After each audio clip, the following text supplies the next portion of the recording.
Até parece que eu tô feliz, né? Na foto. Quem vê pensa que eu sou super legal.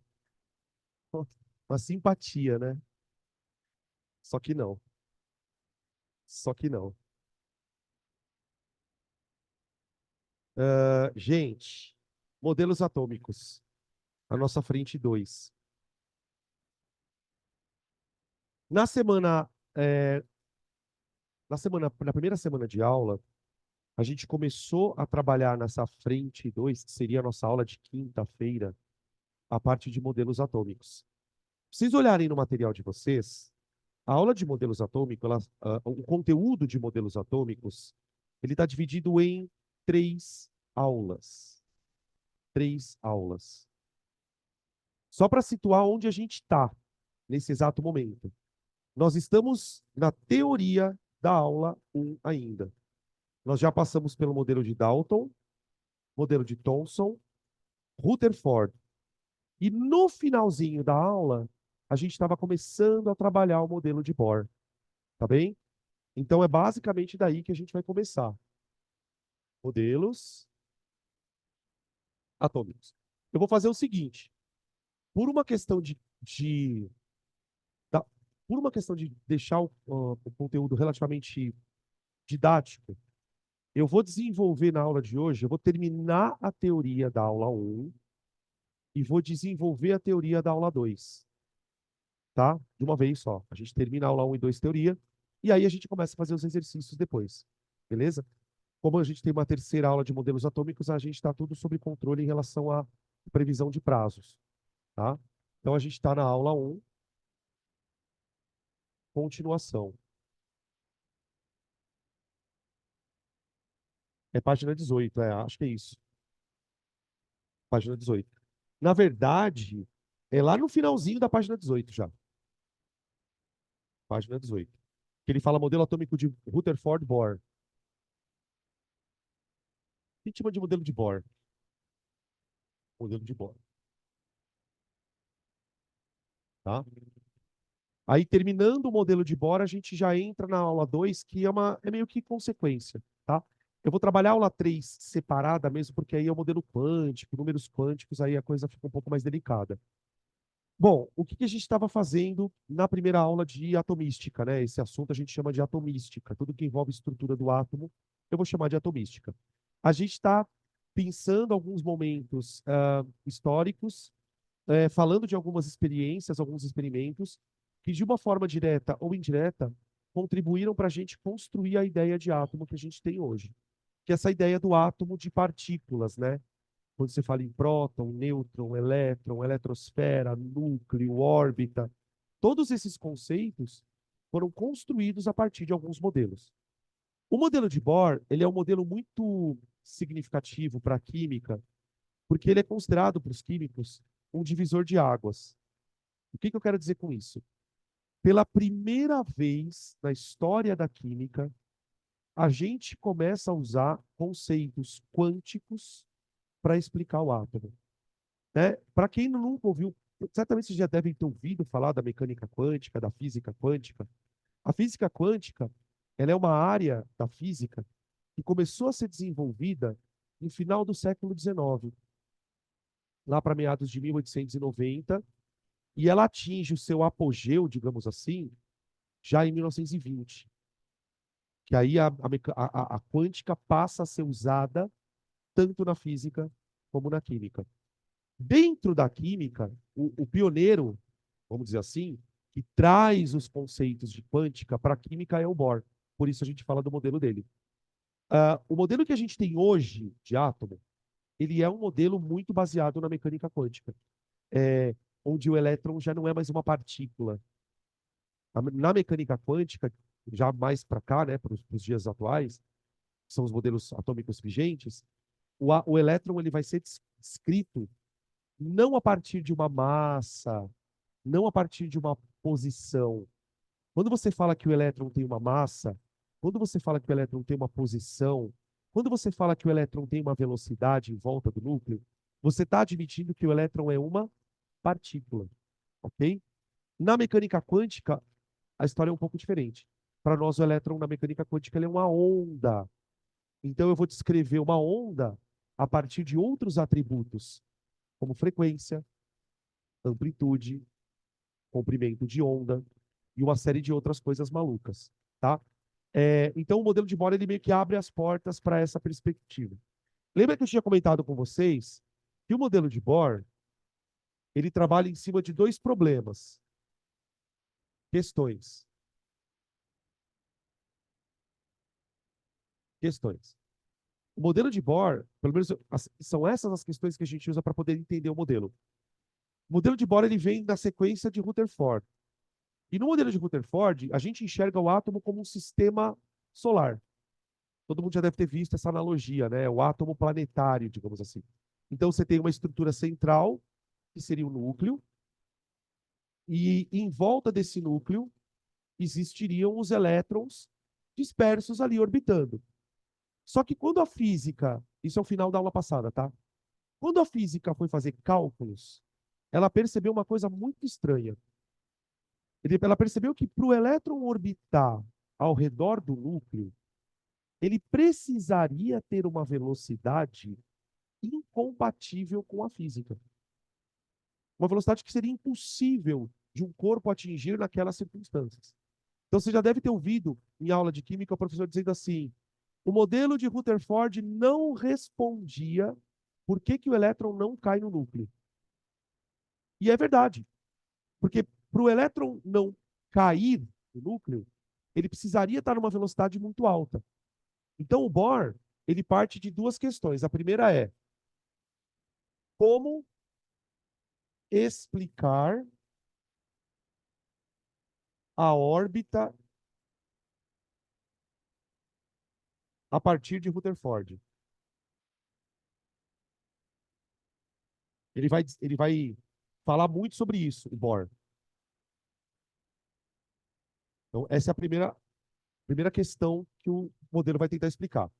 E a segunda questão é como explicar o espectro descontínuo da luz. Isso também lembro que eu comentei com vocês na semana passada. Eu vou ter que retomar porque esse assunto ele é um pouco estranho mesmo. Quando a gente olha para o arco-íris, a gente enxerga 7 cores, ok? Só que se você observar com atenção o arco-íris, você vai perceber que essas cores, elas estão meio que encaixadas uma na outra. É meio que um degradê de cores, né? Do vermelho vai para o alaranjado, do alaranjado para o amarelo, depois do amarelo para o verde, do verde para o azul, um azul mais escuro e depois o violeta. Essas cores elas meio que se encaixam uma na outra. Então isso é chamado de espectro contínuo. Na época do Bohr, um experimento que era feito com bastante frequência era pegar uma lâmpada artificial, evidentemente, pegar a luz dessa lâmpada e jogar num prisma. Porque essa história do espectro contínuo foi descoberta a partir do experimento do Newton. Quando essa luz entrava no prisma, ela sofria decomposição. Só que os químicos e físicos percebiam que quando você jogava uma luz no prisma, muitas vezes algumas cores faltavam ali. Tipo, faltava o verde, dependendo do material que era feita a lâmpada, às vezes faltava o azul. Então, essa anomalia, digamos assim, era chamada de espectro descontínuo, tá? E essa era uma pergunta que a física não sabia responder. Aqui, deixa eu só fazer um parênteses sobre uma curiosidade muito legal sobre desse período. No final do século XIX para o século XX, alguns físicos. Pera,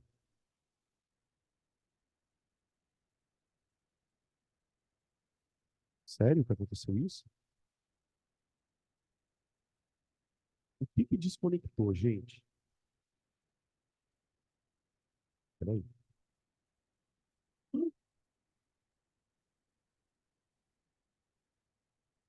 Deixa eu ver aqui.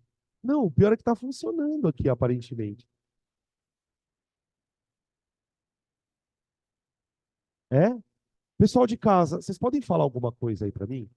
Tipo,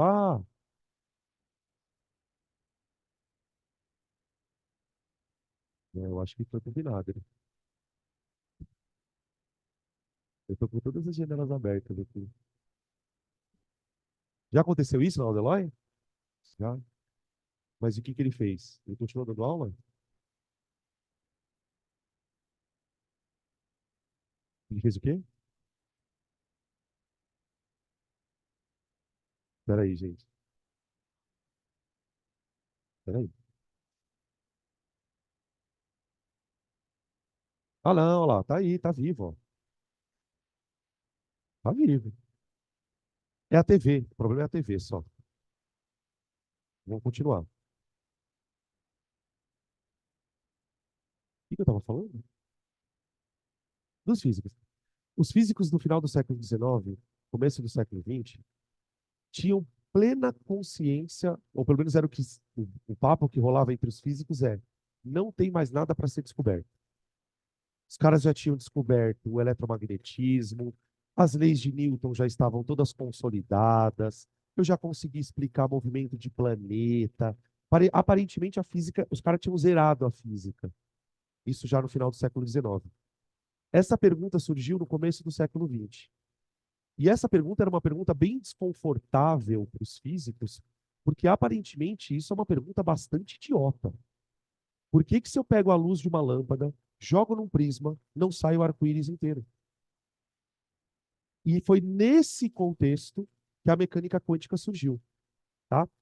Tinha uma outra pergunta que os físicos também não sabiam responder, mas depois a gente fala sobre ela na parte de quântica, que depois a gente comenta. Mas era uma pergunta, era meio que um constrangimento para os físicos. O que que o Bohr fez? Ele se aproveitou dos conceitos da mecânica quântica e respondeu essas duas perguntas, tá? Então, o modelo de Bohr, ele é pautado no conceito de energia, opa, de energia quantizada. Começa um negócio meio bizarro. Energia quantizada.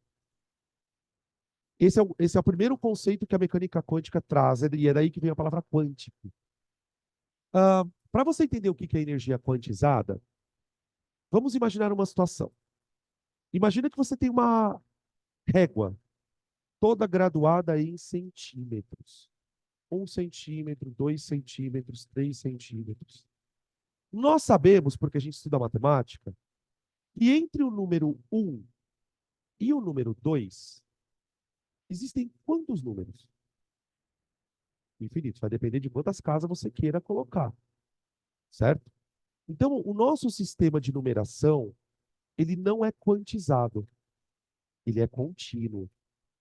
Entre o 1 e o 2 existem infinitos números, entre o 2 e o 3 eles existem infinitos números, e assim a coisa vai. A ideia que os físicos tinham sobre energia é que a energia também era contínua. Você pode ter 1 joule, 1,1 joule, 1,11 joule, 1,11 joule. Você pode ter infinitos joules de energia, entre 1 e o 2. O primeiro conceito que a mecânica quântica traz não é verdade isso. A energia não é quantizada. Como assim? Imagina, por exemplo, um corpo emitindo calor de si próprio. Calor não é energia? Para a mecânica quântica, essa energia que o corpo emite de si próprio, ela é emitida em pacotinhos. Pacotes com valores bem definidos. E esses pacotes, eles são calculados assim, ó.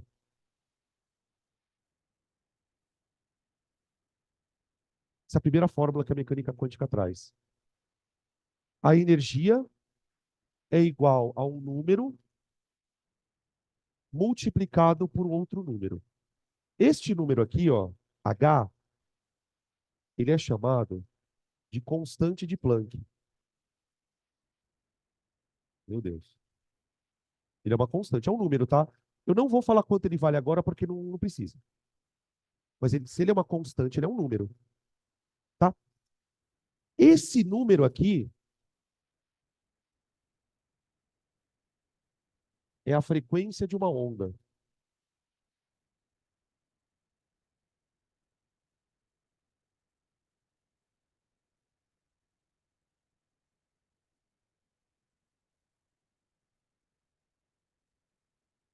é a frequência de uma onda. A constante de Planck ficou batizada com esse nome justamente em homenagem ao cara que idealizou essa ideia, esse conceito. Ele diz assim: quando um corpo emite luz ou emite qualquer tipo de onda eletromagnética, essa onda eletromagnética carrega consigo uma energia que é igual a um número vezes a frequência dela. Então, ele sugere, a partir desta equação, que cada luz ou cada cor carrega consigo uma quantidade de energia. A luz vermelha carrega uma energia, a luz amarela carrega uma outra energia, e inclusive algumas ondas que nós não conseguimos enxergar, como, por exemplo, a ultravioleta, a infravermelha. Então, é a primeira vez que a física vincula luz com energia, tá? E isso vai acontecer em qualquer situação. Por exemplo, aqui a gente está sendo iluminado por luz. Ok. Para a mecânica quântica, isso aqui não é luz. Isso aqui são pacotes de energia que estão saindo. Pacotinhos.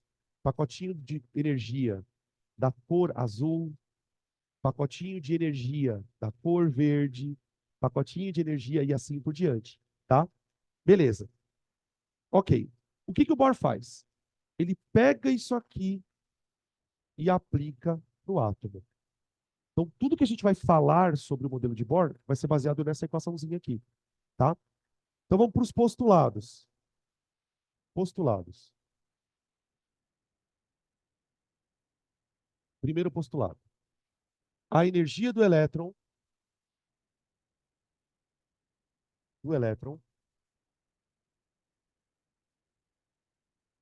é dada pela soma de duas energias.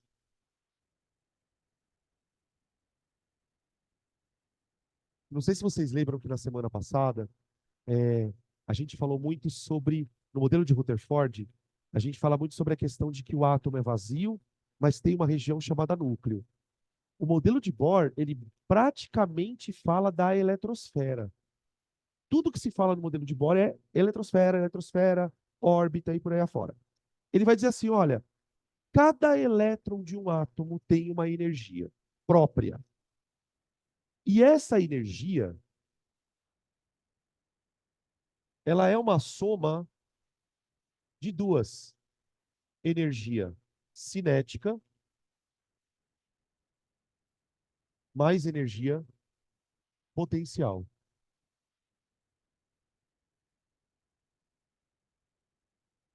Então, isso já é o primeiro coisa estranha. O elétron tem uma energia, ok?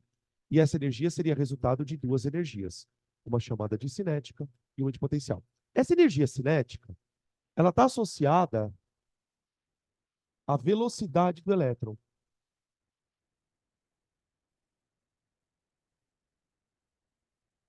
Então, se o elétron tem uma determinada velocidade, ele vai ter associada a essa velocidade uma energia cinética. A energia potencial está associada a uma outra característica do elétron. Aqui a gente precisa parar um pouquinho para falar de energia potencial. Vocês lembram da mecânica que uma das maneiras de calcular a energia potencial é pensando num corpo que está numa certa altura? Vocês lembram como é que calcula a energia potencial gravitacional? Massa vezes gravidade vezes altura. Só que na física, de maneira geral, existem várias energias potenciais. Quando você calcula mgh, você está calculando a energia potencial gravitacional. Mas, vocês devem lembrar também, lá da mecânica, que tem uma outra energia potencial chamada elástica, que tem a ver com molas, com elásticos. E tem uma terceira energia potencial, gente, essa é um pouco mais delicada, que é uma energia potencial que surge quando você aproxima duas cargas. Aproxima duas cargas. Não importa se elas têm sinais iguais ou opostos. Mas quando você aproxima duas cargas, surge ali uma energia chamada potencial. E eu posso justificar a existência dela mostrando uma coisa bem prática para vocês. Quando eu aproximo duas cargas de sinais opostos, o que elas querem fazer? Se atrair. Quando eu aproximo duas cargas de mesmo sinal, o que elas querem fazer? Se repelir. Então imagina que eu aproxime um próton de um próton. Tá bom? Estou segurando aqui. Se eu soltar os dois prótons, você concorda que eles vão se afastar? De onde eles tiram energia para se afastar? Da potencial. A interação entre cargas, não importa se é uma atração, se é uma repulsão, é uma interação que envolve energia. No caso do átomo, voltando para o Bohr, ele fala assim, ó, aqui está o núcleo, aqui está o elétron. O elétron quer ser atraído pelo núcleo, não quer? Então existe aqui uma energia potencial. E essa energia potencial depende da distância que o elétron está em relação ao núcleo. Ele vai dizer assim, ó, quando o elétron está perto do núcleo, ele está feliz, está com energia baixa. Quando o elétron está longe do núcleo, que o núcleo quer puxar o elétron, né? O elétron quer ficar perto do núcleo. Quando o elétron está longe do núcleo, o elétron está triste. Ele está com energia alta, ele está instável. Então ele vai vincular a energia potencial à posição do elétron.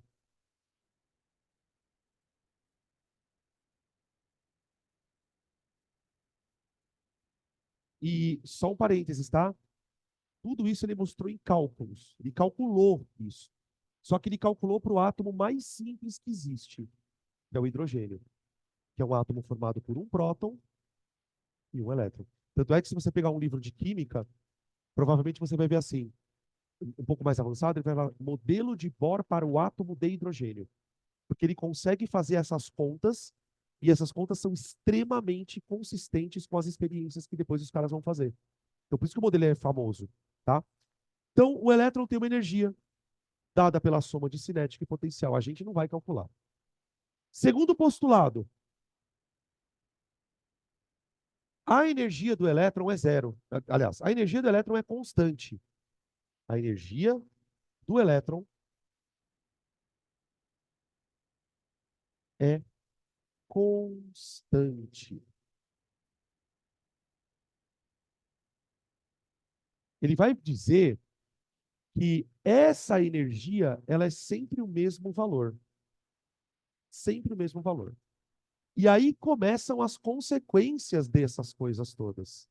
Porque, pera um pouquinho, a energia do elétron depende da velocidade e depende da posição. Se eu estou falando que a energia é constante, eu posso pensar então que a velocidade do elétron é constante e a posição do elétron é constante. Ou seja, ele vai dizer que o elétron está preso a uma órbita. É como se a órbita do elétron fosse uma espécie de trilho dentro do qual o elétron fica girando. Ele vai chamar isso aqui de órbita estacionária.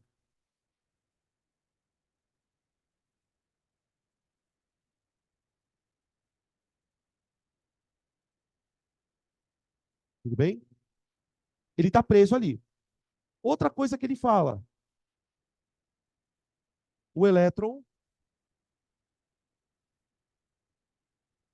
não perde energia espontaneamente.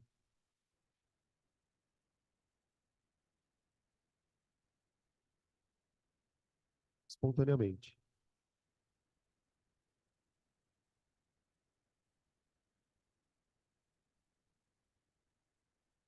Não tem como o elétron perder energia espontaneamente. Tipo, ele está num estado energético e aquele estado energético vai ser mantido para todo sempre. Ele não vai dissipar energia ao estar dentro do átomo. O que é uma coisa, pelo menos na minha concepção, contra-intuitiva. contraintuitivo. Por quê? O razoável seria, para mim, imaginar assim, bom, você tem um núcleo, aí tem um elétron girando. Mas o nosso bom senso diria que esse elétron vai tentando ficar mais lento, ele vai perdendo energia e vai aí colapsando no átomo. Ele vai falar que isso não acontece. No mundo quântico, isso não ocorre. O elétron está num estado de energia e assim ele permanece. Muito bem? Outra coisa que ele fala, o quarto postulado. As órbitas eletrônicas, esse aqui é muito mais estranho também. As órbitas eletrônicas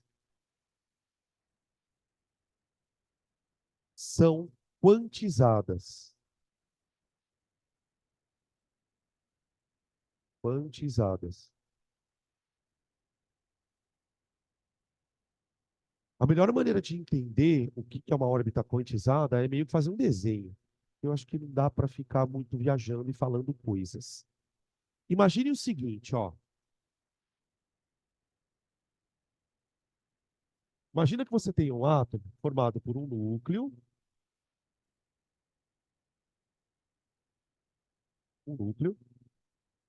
né? Porque até então, para o Rutherford, para o modelo do Rutherford, na ideia do modelo anterior, você tinha um núcleo e uma região louca chamada eletrosfera que os elétrons estariam meio que esparramados ali a esmo. Ali. O Bohr ele vai dizer que não, não, não. Vai dizer, olha, você tem um núcleo, aí você tem aqui uma órbita. Imagina que isso aqui é uma órbita que tem uma energia E1.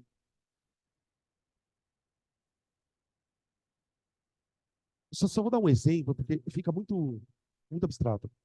Ele calculou essa órbita, a energia dessa órbita para o átomo de hidrogênio. Para o átomo de hidrogênio, para o átomo de hidrogênio,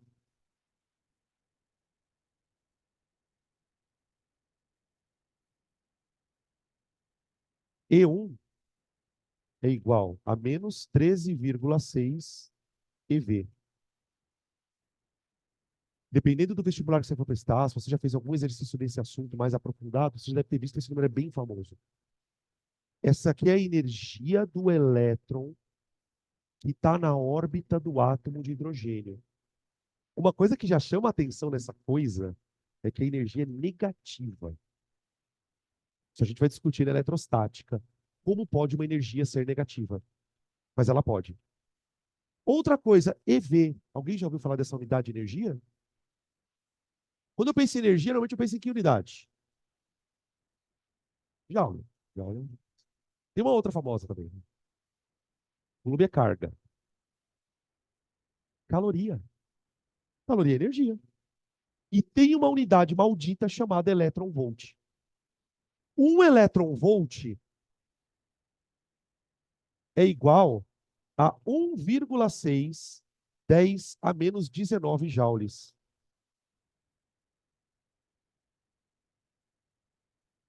Isso é um elétron-volt. Alguém conhece esse número de algum lugar? Não? Ele coincidentemente parece ser o quê? A carga de um elétron.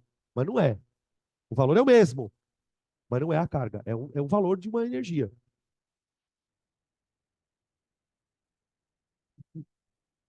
Então, por exemplo, a gente vai discutir na eletrostática de onde vem esse valor, tá? Calma.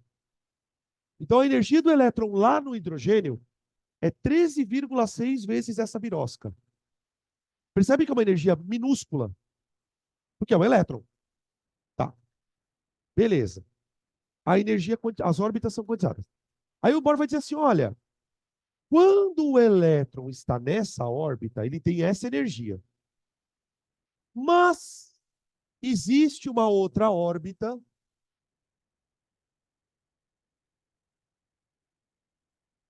uma outra energia. E podem existir outras órbitas com outras energias. Três, quatro, cinco. Ele vai calculando. Tá? Só que onde que está a história do quantizado? Quando ele fala que a energia é quantizada, ele está dizendo nas entrelinhas o seguinte: entre a órbita 1 e a órbita 2, existem quantas órbitas? Entre o número 1 e o número 2, existem quantos números? Infinitos. Entre a órbita 1 e a órbita 2, existem quantas órbitas? Nenhuma.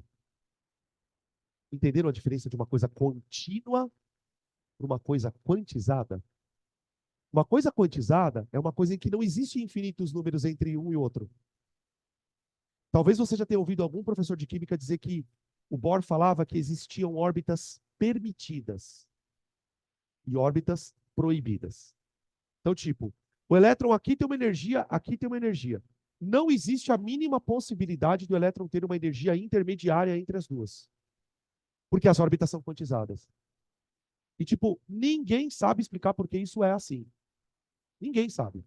É uma coisa completamente contraintuitiva. Então, quando ele fala em órbita quantizada, talvez a maneira mais fácil de você guardar o conceito, porque isso tudo é muito louco, é usar a palavra permitida.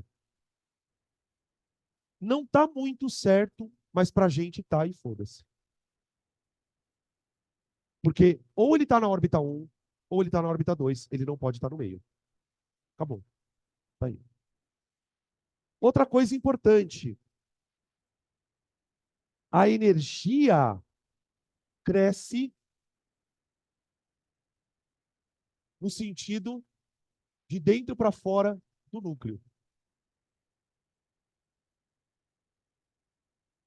A energia cresce no sentido de dentro para fora do núcleo.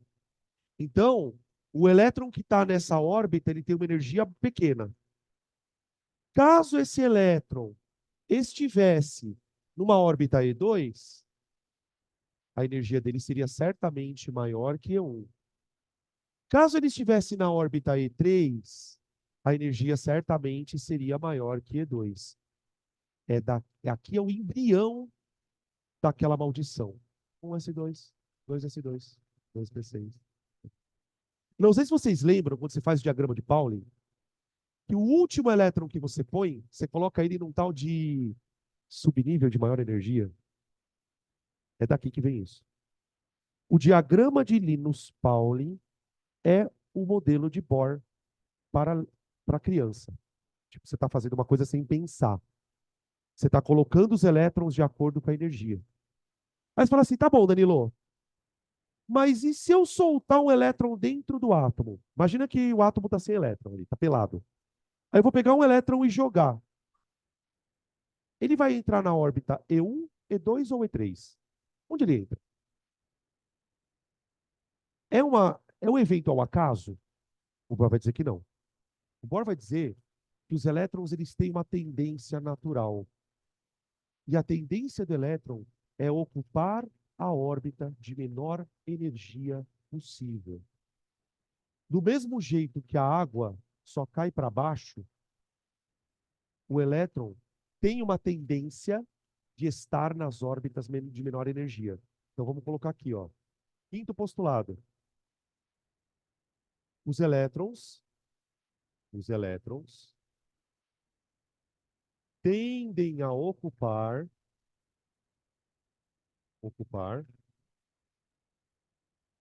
órbitas de menor energia possível.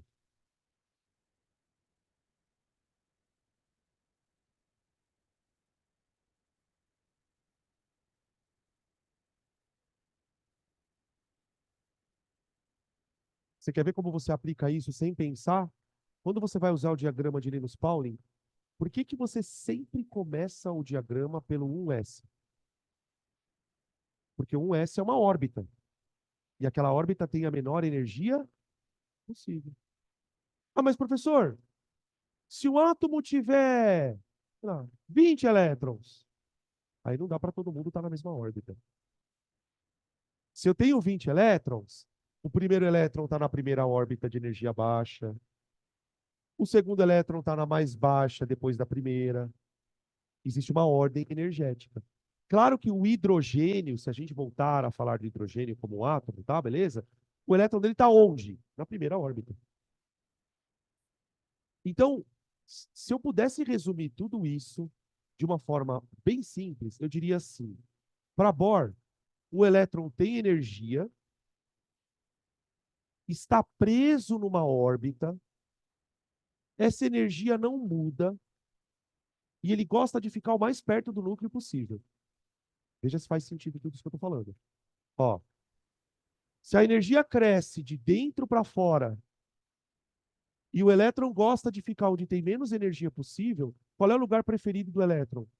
O mais próximo do núcleo possível. O que faz um baita de um sentido. Aí a gente consegue ver sentido, porque o que mantém o elétron preso ao átomo não é a força do núcleo? Certo, tá tudo bem. Só que aí tem uma coisa importante, tá? Tem um conceito, que quem já teve aula comigo sabe que quase toda semana eu falo sobre esse conceito. Estabilidade. O que, que é ser estável, do ponto de vista mais geral da ciência da natureza? Estabilidade é sinônimo de baixa energia. Isso que é estabilidade. Então, quando eu falo, por exemplo, que o elétron está com a menor energia possível, eu estou dizendo que o elétron está mais estável. Guarda isso, porque isso é precioso. Da mesma maneira que se eu falo que o elétron está com muita energia, tanto é que você já deve ter visto esse termo. Já ouviram falar de elétron excitado? Elétron excitado é um elétron que, de alguma maneira, está com uma energia muito alta. Ele foi excitado. Ele está com uma energia mais alta do que o normal. Então, os elétrons dentro do átomo, pelo modelo de Bohr, eles têm estabilidades diferentes. Por isso que quando a gente vai estudar ligação química, a gente fala tanto da camada de valência. Porque na camada de valência, em geral, estão os elétrons com mais energia. São os elétrons que estão mais perturbados. Tudo bem? Beleza? Até aqui tranquilo? Fala.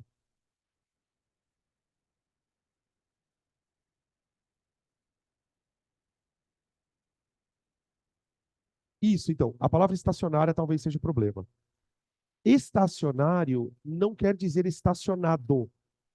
Porque você fala, peraí, mas o elétron está parado, Danilo? Não, não, não. Órbita estacionária é uma órbita fixa. Eu vou dar um exemplo de uma coisa que não tem nada a ver com isso. A estação espacial, ela está numa órbita estacionária. Ela está numa órbita fixa. Fixa, ali. Mantendo uma altitude, mantendo uma velocidade, tá? Então, o estacionário, aqui a gente pode colocar fixa. Beleza? Aí você fala assim, Danilo, tudo bem. Vamos supor que tudo isso seja verdade, tudo isso é muito estranho, mas ok, se você está falando é verdade, está no livro e tal. Como é que essa merda explica tudo isso aqui? Vamos começar a explicar. Porque lembra que eu comecei a aula dizendo, olha, o modelo de Bohr se propõe a responder duas questões. Vamos responder a primeira. Por que que o elétron não cai no núcleo? Usando o modelo de Bohr. Porque o elétron não perde energia espontaneamente. Porque para pensar, para o elétron colapsar no núcleo, ele não teria que se aproximar do núcleo? Tenta imaginar o elétron num movimento meio espiral, tipo como se ele estivesse se dirigindo a um buraco negro. Ele não estaria cada vez mais próximo do núcleo? Se ele estivesse mais próximo do núcleo, o que aconteceria com a energia do elétron? Cairia. E o elétron não perde energia espontaneamente. Por isso ele não cai no núcleo. Ah, mas Danilo, como isso é possível? É postulado. É postulado. É postulado. Tudo bem? Tá. Não cai porque a energia é fixa. Como que eu explico o tal do espectro descontínuo da luz? Aqui o bicho pega. Para explicar, e é aqui que está a questão do vestibular do Bohr. Você já viu questão de fogos de artifício? Aqui. É aqui que está a questão do vestibular. Quando cai Bohr, é isso aqui. Para explicar o espectro descontínuo da luz, o Bohr propõe o conceito de transição eletrônica. E isso é provado, tá? Ô, gente, isso aqui é tão foda que até hoje a astronomia usa transição eletrônica na observação de estrelas, planetas e corpos celestes de maneira geral, tá? Como que ele vai? Ele fala assim, olha, o elétron, depois a gente escreve, tá? O elétron ele tem uma órbita estacionária, então ele está preso. Ele não pode perder energia, mas ele pode ganhar. Ele pode ser excitado. Eu posso excitar esse elétron de maneira, por exemplo, eu posso dar calor, eu posso excitar o átomo eletricamente, eu posso até excitar com luz. Existem maneiras de eu dar energia para o elétron. Tá bom. Quando o elétron recebe energia, o que, que acontece? Bom, depende. Vamos imaginar que eu tenho um elétron aqui numa órbita. Deixa eu fazer aqui desse lado. Ó. Aqui você tem uma órbita EN. É uma órbita qualquer, tá? Pode ser o E1, pode ser o E2, pode ser o E3. E o elétron está aqui, preso naquela condição. Ou, a gente pode dizer assim, preso no estado energético. Vamos imaginar que eu excite esse elétron, ou seja, eu dê energia para ele. O Bohr vai dizer o seguinte, olha, dependendo do valor que você dá de energia para o elétron, ele pode pegar essa energia e literalmente, e agora eu vou falar uma coisa que talvez você já tenha ouvido dizer que o elétron salta de órbita. Não é verdade. Não é verdade. É pior do que saltar de órbita. Ele desaparece daquela órbita e aparece na outra. Não tem salto quântico. O salto quântico não é um salto assim, ó. Tenta imaginar uma situação, gente. Eu sei, tipo, é muito psicodélico. Eu tô aqui. Imagina que eu desapareça daqui e apareça lá na porta. É isso que acontece com o elétron. Ele desaparece de uma órbita e surge na outra. Não, não é para se perguntar como isso é possível, mas é assim que acontece. Ele some e aparece ali. Isso é quântico. Quando você ouvir um astrólogo, que agora tudo é moda falando quântica, né? Salto quântico é isso. É você sair de um estado e entrar em outro estado. Simplesmente. A gente, como não tem como representar isso, a gente faz um desenho que sugere que o elétron pula. Se eu tivesse dando essa aula no primeiro ano, eu falaria que o elétron pula. Primeiro que eu não estaria conseguindo falar tudo isso que eu estou falando, né? Já teria pendurado o ventilador, né? Enfim, isso aqui é o que eu chamo de salto quântico. Salto quântico. E aí, esse elétron agora está excitado. Oi, Lu. O elétron excitado, ele vem com um asterisco. Está excitado. Ele está no estado de energia além daquilo que ele estava antes. Essa energia que o elétron recebe é batizada na mecânica quântica de quantum,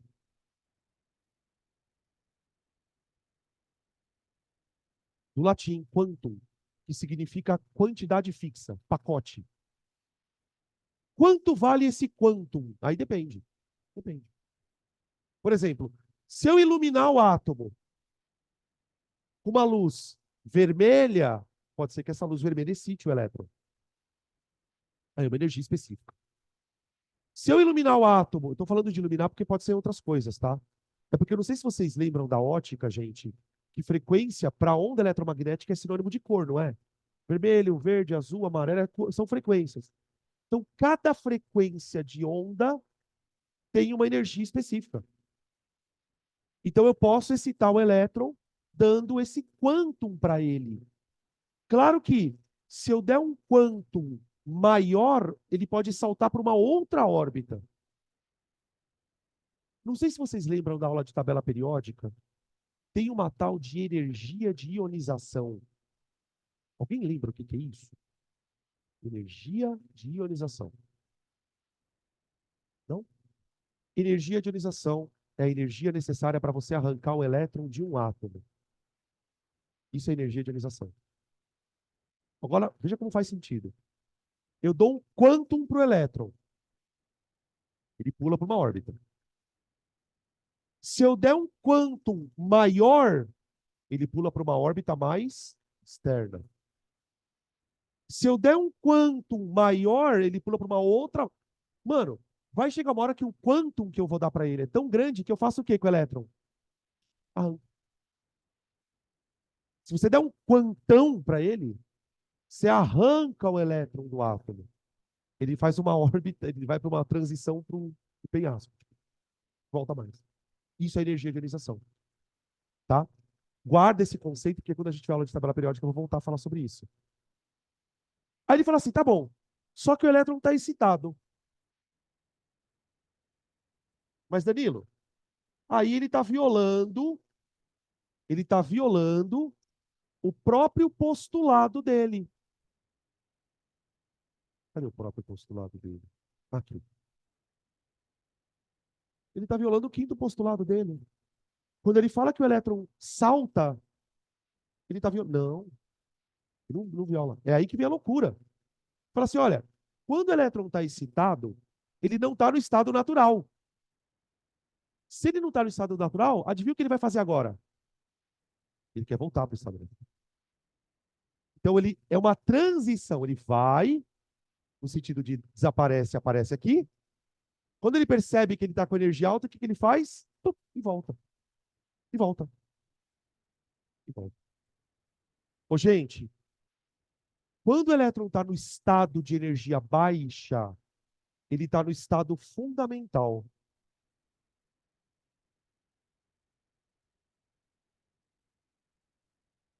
Tudo bem? Só que tem um problema. Tem um princípio na física e na vida, no universo, chamado princípio da conservação da energia. É assim, imagina que o universo é uma caixa. E dentro dessa caixa, Deus colocou energia. Só que a energia que ele colocou nessa caixa é sempre a mesma. Só que existem coisas dentro da caixa, não existe? Se eu ganhar energia, alguém tem que perder. Isso é chamado de princípio da conservação da energia. Isso vale para qualquer fenômeno que envolva energia. E no vestibular a gente está carregado deles. Por exemplo, quando uma reação perde calor, como é que ela chama? Exotérmica. Ela perde para quem? Para quem que ela perde calor? Para a vizinhança, para o meio externo. Quando uma reação ganha calor, ela ganha de quem? Da vizinhança. Então existe um princípio de conservação. Por que eu estou chamando a atenção disso? Porque o elétron ganhou energia de alguém para saltar de órbita. Para ele voltar para a órbita original, ele tem que devolver essa energia. Ele devolve quanto? Energia devolvida.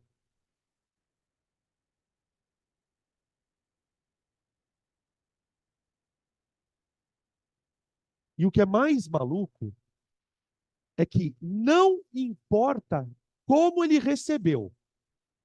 Ele pode ter recebido na forma de calor, ele pode ter recebido na forma de eletricidade.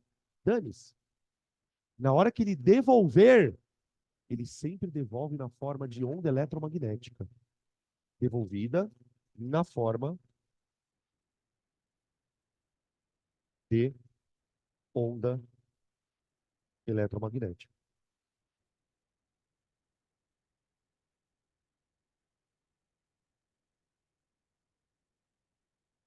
Bem?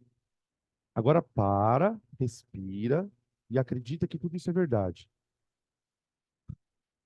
Tá bom, Danilo, mas como é que eu explico a porra do espectro desse pontinho? O que acontece é o seguinte, gente. O que o Bohr vai dizer? Eu pego uma lâmpada, lá dentro da lâmpada tem um gás. Lâmpada de hidrogênio, lâmpada de hélio, lâmpada de sódio. Quando eu ligo a lâmpada, eu dou energia para os átomos. Ok? O que essa energia faz com os elétrons dos átomos? Excita. Quando o elétron excita, ele salta quanticamente e volta. Na hora que ele volta, ele emite onda eletromagnética, que é o que a gente chama de luz. De luz. Pode ser luz visível, pode ser luz ultravioleta,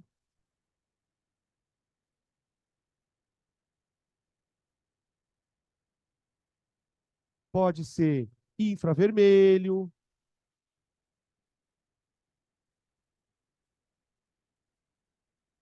pode ser raio-x, pode ser. Não sei se vocês já sabe aquela foto famosa de 2015 por aí, daquele buraco negro que parece uma rosquinha? Todo mundo já deve ter visto essa foto na internet. Aquele halo de luz não é luz, aquele é raio-x. É luz visível. É luz, aliás, invisível, mas para o telescópio é visível. Então, tipo assim, tem átomo que emite luz visível. Tem átomo que emite ultravioleta. Tem átomo que emite infravermelho. Tem átomo que emite raio-x. Tem átomo que emite micro-ondas, gente.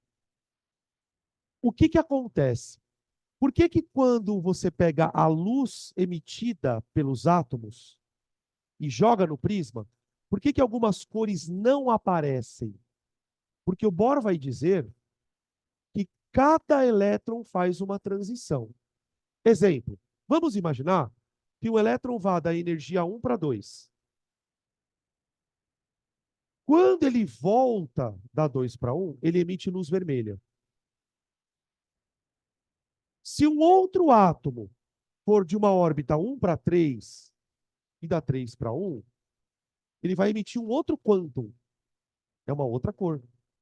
Então, cada átomo tem um conjunto de transições.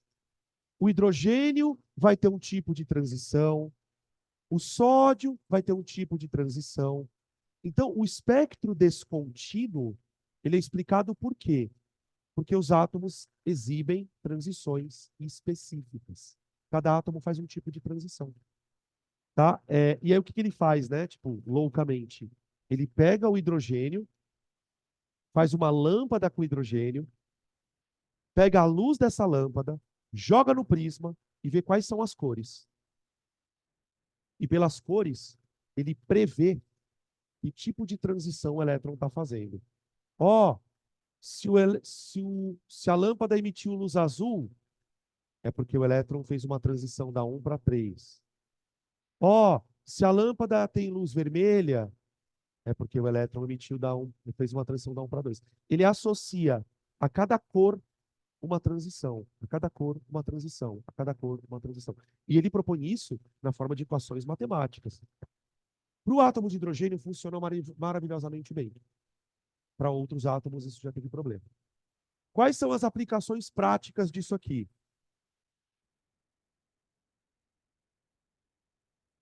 Aplicações práticas.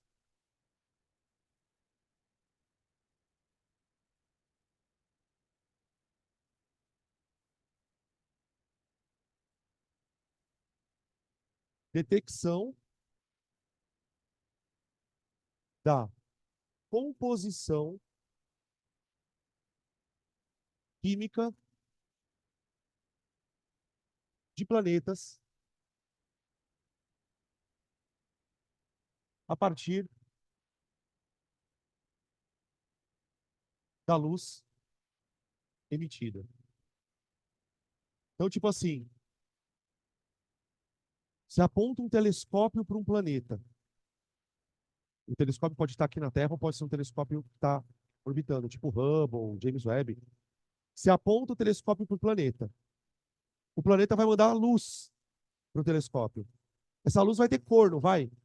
Pelo tipo de cor que o telescópio capta, ele sabe que elemento químico tem ali. Porque se o planeta está emitindo luz, é porque de alguma forma os átomos estão sendo excitados. Gente, quando eu olho para uma coisa colorida, que você está vendo aqui é excitação eletrônica. Por que esse corpo é azul? Porque ele reflete cor azul, não é? Não é por isso que ele é azul? Vamos explicar pelo Bohr? Sabe por que esse corpo é azul? Porque a luz está batendo aqui. Todos os tipos de comprimento de onda estão batendo aqui porque a luz está branca, não é? O que essa luz está fazendo com os átomos desse corpo? Excitando. Alguns elétrons estão sendo excitados e estão fazendo o salto quântico. E nesse salto quântico, quando o elétron volta, que cor ele joga para fora? Azul. Azul. Quando eu olho para um outro corpo aqui, ó, a borrachinha, ela é vermelha. Que luz esses átomos estão emitindo na excitação? Vermelho. Que é aquilo que a ótica fala que é o que o corpo reflete. Então, a luz vem, excita as moléculas, excita os átomos das moléculas, especificamente falando, e essa excitação faz com que alguns elétrons promovam saltos quânticos. Quando o elétron volta para o nível original dele, ele emite a luz naquele comprimento de onda, naquela frequência. Entendeu?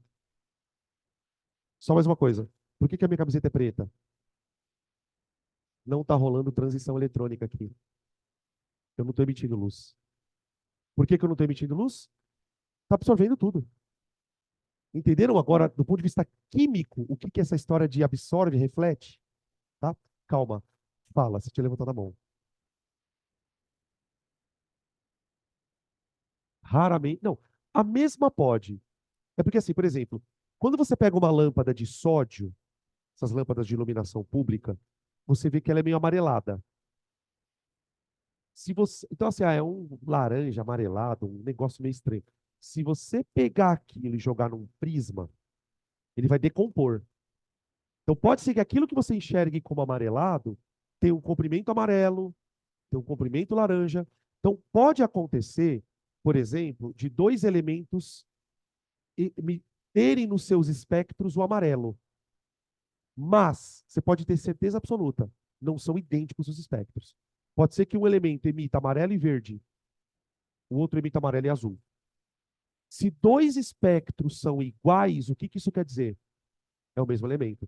Por isso que, em muitos exercícios desse assunto, os caras falam que o espectro de luz é uma digital do elemento. O sódio tem um espectro. O cloro tem um espectro. O hidrogênio tem um espectro específico. Pode ser que dentro desses espectros algumas cores coincidam. Outra coisa, em cima da tua pergunta.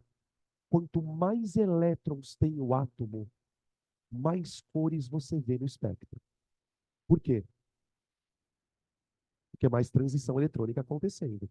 Você pega o espectro do hidrogênio, ele é um espectro ridículo de pequeno. Tem acho que umas 3 cores só. Agora, você pega o espectro do sódio, por exemplo, ele já é quase um arco-íris. Tá?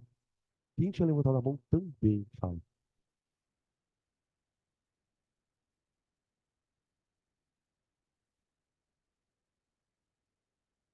Um átomo específico.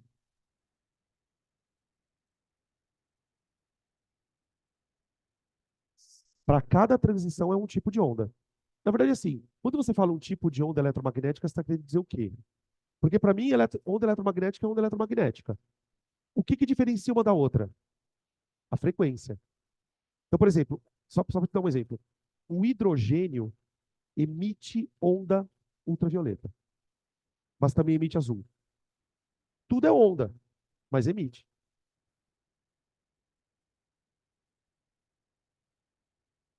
Pode mudar.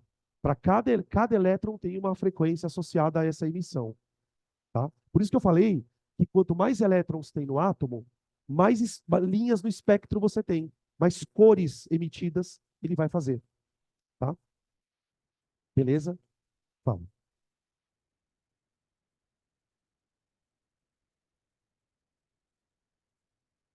Vamos lembrar que a ótica, essa ótica que a gente estuda, ela é newtoniana.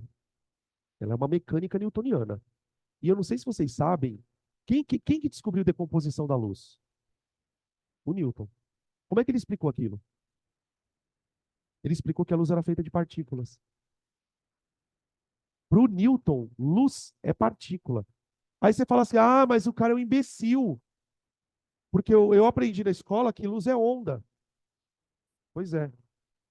350 mil anos depois, um sujeito chamado Albert Einstein diz que a luz é partícula. E ele dá nome para a partícula. Como que chama a partícula de luz? Fóton. Sabe onde eu quero chegar com isso? Sabe onde eu quero chegar com isso? Em lugar nenhum. É sério. Não tem uma explicação clara para o que é a luz. Tem horas que eu vou dizer que a luz é partícula para explicar alguns fenômenos. Por exemplo, o Einstein ganhou o prêmio Nobel, não sei se vocês sabem disso, não foi pela teoria da relatividade. Foi pelo efeito fotoelétrico, que é um outro fenômeno. Tem nada a ver com teoria da relatividade. Embora a teoria da relatividade seja maravilhosa, toda maluca. Mas ele teve que criar, na verdade, criar não, ele teve que retomar o conceito do Newton do fóton. E a história é muito poética. Por quê? Eu fico até arrepiado, ó, sério. Porque ele destrói o Newton quando ele fala que não existe gravidade. E a gravidade, na verdade, é a deformação do espaço-tempo. Mas, ao mesmo tempo, ele volta para o Newton e fala, sabe aquilo que você falava da luz? Que é uma partícula? É verdade.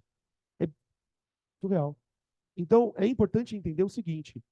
Aquela ótica não está errada. Quando você vê lá, a gente vai falar sobre ótica daqui 2 semanas. Eu vou falar, por que um corpo é vermelho? Não é para falar de transição eletrônica naquela aula.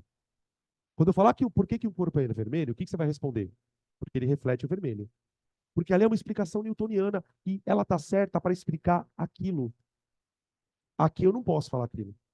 Aqui eu vou dizer, olha, ele absorve, transita, pipipi, e assim vai. Tá? Beleza? Ah, calma. Outras aplicações. Oh, escuta, quando eu estou falando da aplicação, não sei se ficou claro. É que tipo de exercício vai aparecer no vestibular. Se começar a falar, olha, o planeta tem luz azul, que não sei o quê, que o elemento associado à luz. É Bohr. Fogos de artifício. Tipo, é até meio humilhante, né? Depois que o cara escreve tudo isso, você fala, isso eu ajuda a explicar fogos de artifício.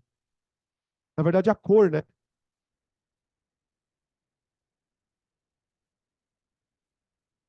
Com cores diferentes. Diferentes. E uma outra coisa que talvez alguns de vocês já tenham ouvido falar, e você pode fazer isso na sua casa, é o teste de chama. Teste de chama.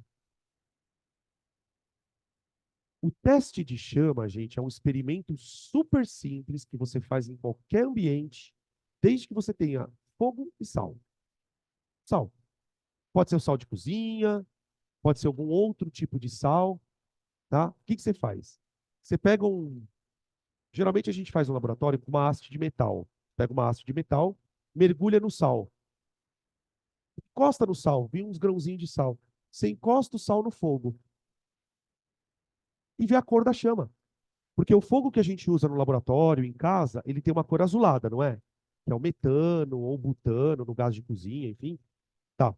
Se você pegar, por exemplo, sal de cozinha, talvez já deva ter acontecido. Você está meio que cozinhando, às vezes cai um pouco de sal no fogo. A chama fica meio amarelada. O teste de chama é basicamente isso. Você escolhe um sal, põe o sal no fogo e vê que a chama muda de cor. Quando o sal é de sódio, por exemplo, a chama fica meio alaranjada. Quando o sal é de potássio, a chama fica meio rosa. Quando o sal é de bário, a chama fica meio verde. Dependendo do sal que você coloca no fogo, a cor aparece uma cor diferente. Como é que eu explico isso? Quando eu coloco o sal no fogo, o que eu estou dando para os átomos? Energia. O que os elétrons fazem com aquela energia? Saltos. Saltos quânticos. Quando o elétron volta, ele emite aquilo na forma de luz. Só que cada elemento tem elétrons que fazem saltos quânticos diferentes. Portanto, cada elemento emite uma cor, tá? Então, situações dessa natureza sugerem que a resposta da questão é modelo de Bohr, tá? Beleza? Perguntas até aqui? Fala. É, tá. Mas você concorda que isso não é espontâneo? Mas por que que ele foi para lá? Entendeu? Nesse sentido que eu estou dizendo. Essa pergunta é boa. Ah, professor, você falou que o elétron não perde energia espontaneamente. Ok. Mas quando ele volta, ele perde. Sim. Mas aqui não é uma situação espontânea, porque ele foi de alguma maneira estimulado. Então, o que que a gente percebe, né? Existe uma espécie de ordem natural das coisas. O elétron quer ficar ali. Se você não mexer com ele, ele fica ali para sempre. Agora, se você cutucar ele, ele até sai, mas ele volta para o nível original, tá? E aí, só repetindo, eu não sei se ficou claro isso, eu posso dar uma energia suficiente para o elétron sair e não voltar mais, que é quando eu ionizo o átomo. Você já ouviu falar em radiação ionizante? Quando ocorre um acidente nuclear, como que aconteceu em Chernobyl, ocorre uma liberação de energia muito grande. E uma parte dessa energia tem uma intensidade tão alta que ela pode ionizar moléculas do seu corpo.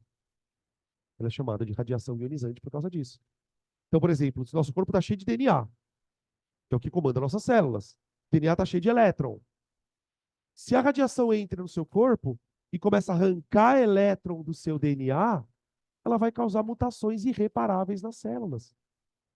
Tanto é que as pessoas que foram apagar o incêndio lá de Chernobyl morreram em 3 meses. Tipo, leucemia. O cara desenvolveu uma leucemia aguda por conta da radiação ionizante. Agora você entende o que é uma radiação ionizante. Tem tanta energia na radiação que o elétron vai embora. E aí o átomo perde o seu elétron. E aí o DNA todo perde estrutura, enfim. Tá bom? Mais alguma, gente?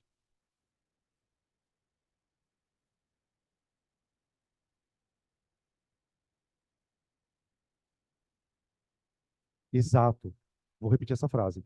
Professor, então a tendência dele voltar para o estado fundamental é o que provoca ele perder energia. Perfeito. Você perce... Olha onde o Enem pode ir, cara. Puta, é infinito o bagulho. Isso aqui é um exemplo microscópico de transformação de energia.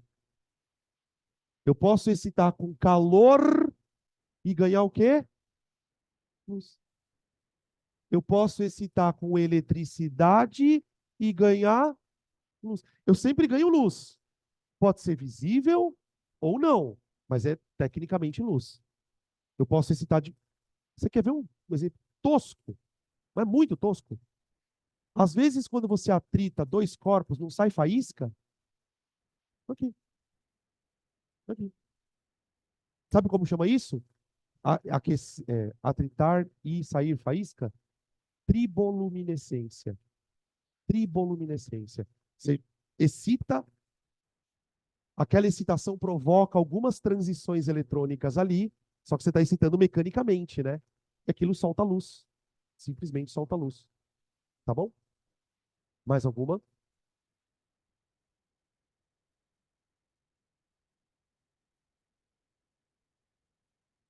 Nossa, tá cheio de coisa aqui ainda, velho. Tudo bem. Perdão. Não, tudo bem, tranquilo. Estou com vergonha, né? Oi. Estabilidade é sinônimo de baixa energia. Estabilidade é sinônimo de baixa energia. Tudo bem? Espera um pouco. Vou fazer uma coisa aqui.